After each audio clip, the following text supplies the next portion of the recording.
सवाल ले लेते हैं। अगला सवाल जो है साक्षी जी का है। साक्षी जी पूछती है, अदानी एनर्जी 980 पर है मैम, पार्शियल प्रॉफिट बुकिंग करना है। तो बता दिया है आपको अदानी एनर्जी पे कि नहीं हमने किस पे बात की थी, एनर्जी पे की थी ना। अडानी, यस, अडानी ग्रीन पर बात की थी। अच्छा, अडानी एनर्जी सोल्यूशंस है इनके पास 980 का है। वो पूछती हैं प्रॉफिट बुकिंग कर लूँ, पार्शियल प्रॉफिट बुकिंग करनी चाहिए या नहीं। थोड़ा सा रुक जाइए और रुकिए थोड़ा। वैसे तो इट्स अबाउट टू हिट। अब ये सवाल मुझे मालूम है क्यों आ रहा है, क्योंकि जो सेकंड रिवाइज टारगेट भी थे ना, मतलब वो भी आ चुके हैं। तो जायज क्वेश्चन है, मैं समझ रही हूँ, लेकिन अभी भी इसमें थोड़ी सी गुंजाइश और बची है। अभी 40% प्लस की अपसाइड हो चुकी है from the recommendation price. But अभी भी आप इसको थोड़ा सा और रुको, 2-4 दिन। लाइकली है 1450, 115 है, 1500, ये भी पॉसिबल है। बट हाँ, प्रॉफिट बुकिंग पूरा कर, आई मीन पार्शियल बुकिंग की जरूरत नहीं है। ट्रेलिंग सजेस्ट करूंगी 1290 पर सभी के लिए, जो भी लोग पहले से इसमें है। Okay, Adani Energy Solutions, please to revise your trailing, और पार्शियल बुकिंग नहीं, और टारगेट पर फिर बुक कर सकते हैं आप। अडानी ग्रुप के स्टॉक्स में काफ़ी अच्छा एक मोमेंटम हमने देखा है। आप कोई भी स्टॉक उठा के देखिए, they all buzzing in trade. Adani enterprises, Adani ports, Adani Energy solutions, Adani power, so all सब चले। स्टॉक्स सब चले। सुनीता जी पूछती हैं, आशापुरा माइन कैम है उनके पास, 637 की खरीद है, और टाटा इन्वेस्टमेंट है 1597 की खरीद है। M&M फाइनेंस भी है, 368 के लेवल पे खरीदा है। मीडियम टर्म का व्यू मांगती हैं आपसे, शॉर्ट टर्म नहीं है, मीडियम टर्म। या ऑलराइट, आशापुरा में तो आप कम से कम एक ही टारगेट चेस करो, 800 रुपए सीधा। अभी 628 चल रहा है। दूसरा स्टॉक M&M था आपका। M&M एंड फाइनेंस, M&M की बाइंग कितने की? M&M फाइनेंस या M&M? M&M finance 368।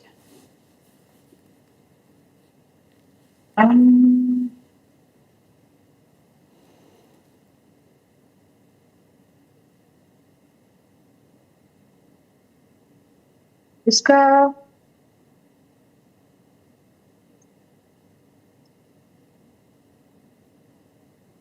इसका कोड एक बार मुझे बता सकते हैं? मेरे फिल्टर में क्यों नहीं आ रहा? मैक्स फाइनेंशियल भी आ रहा है। आप तब तक दूसरा स्टॉक ले लीजिए आप, M&M ओके, फाइनेंशियल। मिल गया है, ठीक है। मिल गया। मिल गया। हाँ, और इसके अलावा और कौन सा है? M&M finance, by the way, messages आपकी इतनी बाइंग सारी है ऑलरेडी है इसको। कि मैं आपको ढूंढ के बताती हूँ। या टाटा इन्वेस्टमेंट, या अच्छा, ठीक है, टाटा इन्वेस्टमेंट, ठीक है। तो M&M फाइनेंस, इनकी बाइंग थी क्या पहले से, और is she planning to buy? it's already anyways, मैं current she condition, is M&M financial में, she is already holding it. 348 के आसपास का बाई प्राइस है इनका। ओके, मिड टर्म का टारगेट बताती हूँ, बट उससे पहले एक ट्रेलिंग भी आपको ध्यान में रखना चाहिए। उतना होल्ड करके इतना ही मिलेगा, फिर भी ठीक है 370। बट आपको ना बीच में एक स्टॉप लॉस प्लीज मेंटेन कर लो, 280, और current price is 295 now. Tata investment का मिड टर्म टारगेट है 850 एंड 1000, 850 एंड 1000 आराम से पॉसिबल है। तो आप एक सेकेंड, ये तो जी, एक मिनट। टाटा इन्वेस्टमेंट इनकी खरीद 1597 की है। It's halved from there. Yes, तो ये स्टॉप लॉस तो फॉलो करेंगे नहीं। आई मतलब मैं ये सुन के मेरे मुंह से मन में आउच निकला था, मैंने बोला नहीं, but it was like ouch. इतना देर तक होल्ड करना, अच्छे स्टॉक को भी होल्ड करने की भी एक लिमिट होती है, कितना भी अच्छा क्यों ना हो, लेकिन एक लिमिट के बाद अपना ही बच्चा अगर बदतमीजी पर उतर जाए तो उसको भी, पिताजी भी उसको क्या बोलते हैं, उसको वसीयत क्या बोलते हैं, विल से, जायदाद से निकाल देते हैं। तो स्टॉक से इतना क्या लगाव, है चलिए, ना? तो जब परफॉर्म नहीं कर रहा है तो छोड़ दो, है ना? एक टाइम ऐसा रखो, हर जी, किसी की एक बाउंड्री रखिए, दैट इज स्टॉप लॉस। इसके बाद हम आपको नहीं जानते, आप हमें नहीं जानते, ये करना पड़ेगा, ये अप्रोच लानी पड़ेगी। एनीवेज, मुझे टारगेट उतने ही लग रहे हैं, क्योंकि आपने मिड टर्म की बात की है, तो ओके। उतने ही आ सकते हैं, उससे ज्यादा की एक्सपेक्टेशन में फिलहाल नहीं रखती। चलो, दानिश का सवाल है। दानिश पूछते हैं कि उनके पास इन्फो एज है, 1292 वेरी में गुड। खरीदा है, 1292, और उनके पास विक्रम सोलार है जो उन्होंने 282 में खरीदा है, दोनों ही स्टॉक्स पे लॉस हो रहा है, क्या करें? विप्रो पे इनकी बाइंग कितने की है? विप्रो नहीं है, विक्रम सोलर है। ओके। मुझे लग रहा है आप कहीं खोई हुई हैं आज। नहीं नहीं नहीं। विक्रम सोलार में इनकी बाइंग कितनी है? थोड़ा सा 282 लेट आ रहा है आवाज। 282 282। ऑल राइट, तो इसमें आप ऐड कर सकते हैं तो प्लीज ऐड करिए। इंडस्ट्री फोकस में है, ओके। डिमांड में है, मजबूरी है ये industry. That's why if you can add something तो ऐड करके आपको एक प्रॉफिटेबल एग्जिट जल्दी मिल सकता है। So your target gonna start from 280 up to 350।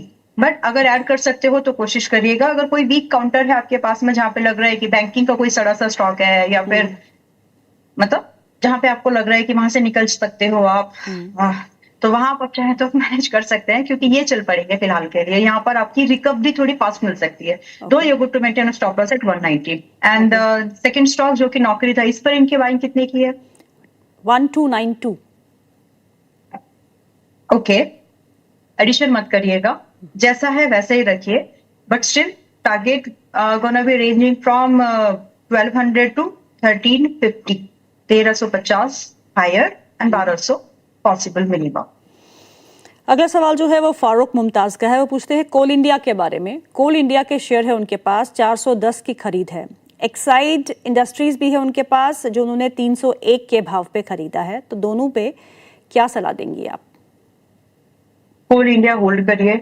पर मतलब समझ ही जाइए, नॉन क्रूड बेस जो भी सब्स्टिट्यूट ऑफ एनर्जी बन सकता है, चाहे वो हवा हो, चाहे वो पानी हो, चाहे वो सूरज हो, चाहे वो स्टोरेज हो, या फिर वो वायरिंग के थ्रू। जस्ट थोड़ी देर पहले ही 10 मिनट हुए हैं शायद ये बात मैंने बोली है, तो वो मजबूरी है, आई mean to say. So you should try to stay invested for another कम से कम एक दो महीने। अगर आप शॉर्ट टर्म भी बहुत देखते हो तो भी 1 से 3 महीने इन्वेस्ट करके होल्ड रखने की कोशिश करें। ये भी वैसा ही सही एक स्टॉक है।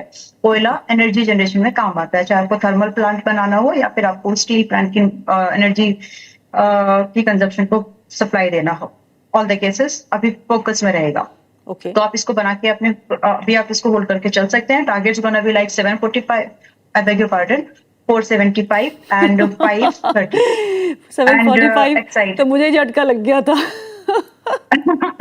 यस यस यस, हो सकता है। बट एक्साइड की जो बात करें, अच्छा एक्साइड में पहले disclaimer, Exide is with us, I mean is with our members from 295 price point, और 310 की रेंज तक भी रेकमेंड किया था सब जगह पर, और पब्लिक ओपिनियन शेयर की थी कि यहाँ से ऐसे ऐसे जा सकता है, और इसमें ये टारगेट है। 350 का फर्स्ट टारगेट दिया था गीतू जी, आ गया। तो बस यहाँ तक की जर्नी नहीं है, ये तो स्विंग के टारगेट थे। चाहे अभी आपको बुक करना है तो आप करो, लेकिन इट जस्ट स्टार्टिंग। अब तो यहाँ से लोगों का इस पे अटेंशन आएगा, अरे इसने 15 दिन में 10%, 15% चला एक्साइड, तो क्या इसमें इन्वेस्ट कर सकते हैं, वैसे से सवाल आएंगे अभी। तो सेकंड फेज ऑफ इंटरेस्ट जो है वॉल्यूम बेस्ड, वो यहाँ से अभी हमको दिखते हुए, एक तो बेस एंट्री होती है, राइट, काइंड ऑफ बेस, वो हुई है अभी तक। अब यहाँ से आपको फर्दर टारगेट्स, मेरी प्रॉफिट बुकिंग की सलाह इसीलिए नहीं है क्योंकि ये फोकस में रहेंगे। अब जो फर्दर टारगेट्स है आप यहाँ पर 370, 410 अप टू 500। अब ये 500 वाला 1.5 साल लगभग का टारगेट है। तो इस बीच में जहां तक आपको जितना मिले उतना लेके निकलिए, बट आज मत निकलो। कम से कम 370 को तो वेट कर ही लो, और आ जाएगा कम से कम।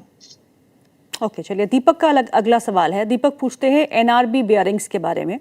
उनके पास 260 एनआरबी बियरिंग्स, ओके ठीक है, 265 की खरीद है, राइट। दूसरा है आरईसी लिमिटेड, 365 की खरीद है। दोनों ही स्टॉक्स पे आपका view? REC limited and NRB bearing तो अभी 288 पर है, प्लीज होल्ड। आपकी बाइंग से ऊपर है, बट आपका अभी आपको थोड़ा होल्ड करके चलना चाहिए। दो आप, इसने 305 पे दिखाया था आपको, तो आपने बुक नहीं किया। That means you are expecting something जो इसकी रियल पोटेंशियल अभी बन सकती है, एंड दैट इज समथिंग 330 से लेकर के मुझे सरप्राइज नहीं होगा अगर ये 400 भी हिट कर दे तो। लेकिन 330 के बाद ट्रेलिंग जरूर कर लेना आप 300 पर, और होल्ड करिए फिलहाल के लिए। थोड़ा बहुत छोटा मोटा डिप पॉसिबल है, जिसकी वजह से हो सकता है दोबारा 270 पर आए, बट वहां दोबारा बाइंग एमर्ज हो जाएगी। That's the price structure saying as of now. और वैसे भी ऑटो इंडस्ट्री और जितनी भी स्टील इंडस्ट्री के जो छोटे छोटे स्टॉक्स है ना, ऑटो एनसीडी वाले वगैरह, उन पर फिलहाल फोकस है। तो जहां मौका मिले और आपके रिस्क एपेटाइट है थोड़ा होल्ड करने की, तो होल्ड करके ज्यादा बना लोगे, ये तो व्यू पक्का पक्का है ही। दूसरा स्टॉक इन्होंने रेक लिमिटेड दिया है, जिसमें कि इनकी बाइंग 260 बोला था क्या इन्होंने? हाँ जी। Okay, good pick, good and good stock first of all and a very good entry. So आप इसको फिलहाल आप होल्ड करके चल जाइए आराम से। और रही बात टारगेट, तो बड़े टारगेट की एक्सपेक्टेशन ही रखिए, क्योंकि ये मोमेंटम हर बार नहीं आते। यहाँ से भी आपके लिए जो टारगेट है, ऐसे मोमेंटम दोबारा होने के लिए मतलब फिर वही यही वॉर दोबारा होगी किसी और जगह पर, ऐसा सब कुछ होगा, वो भी इस पर्टिकुलर इंपॉर्टेंस के साथ में। तो वैसी कंडीशन दोबारा शायद ही बनेगी। उससे पहले शायद भारत अपने आप को मजबूत कर लेगा रिन्यूएबल एनर्जी या फिर non crude based energy supplies के बारे में, होपफुली।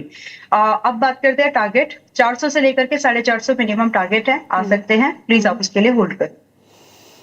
अगला सवाल जो है वो है अंकुर मोदी का। वो पूछते हैं कैम्स के बारे में, CAMS एट करंट लेवल्स। वो 1 से 2 साल के लिए खरीदना चाहते हैं। कहते हैं कैम्स को मैं करंट लेवल्स के आसपास खरीद सकता हूं या नहीं? खरीद सकते हैं। 770 का हमारा पहला टारगेट आज ही हिट हुआ है और हमारी एंट्री इसमें थी 640 की। तो ये हमारे मेंबर्स जो इक्विटी मेंबर्स हैं, उनके पास ये स्टॉक रहा है, नॉट इन माय पोर्टफोलियो। सो आज ही क्योंकि इसमें फर्स्ट टारगेट आया, तो हो सकता है कि मेंबर्स के पास में कोई अपडेट जाए हमारी तरफ से, या फिर कोई उनके पास कोई एक्टिविटी वो लोग करें। So this is the possibilities, this possibilities there.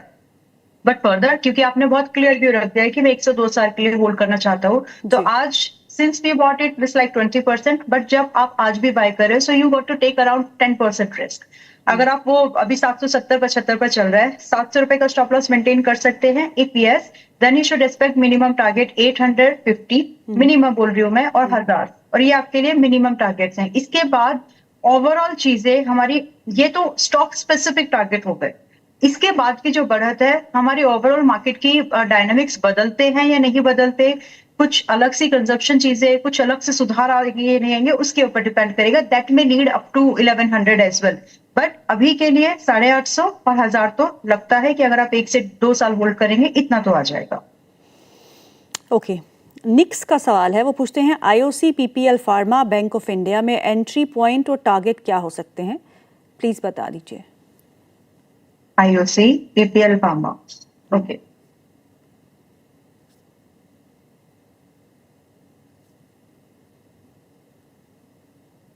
Just taking some time, please.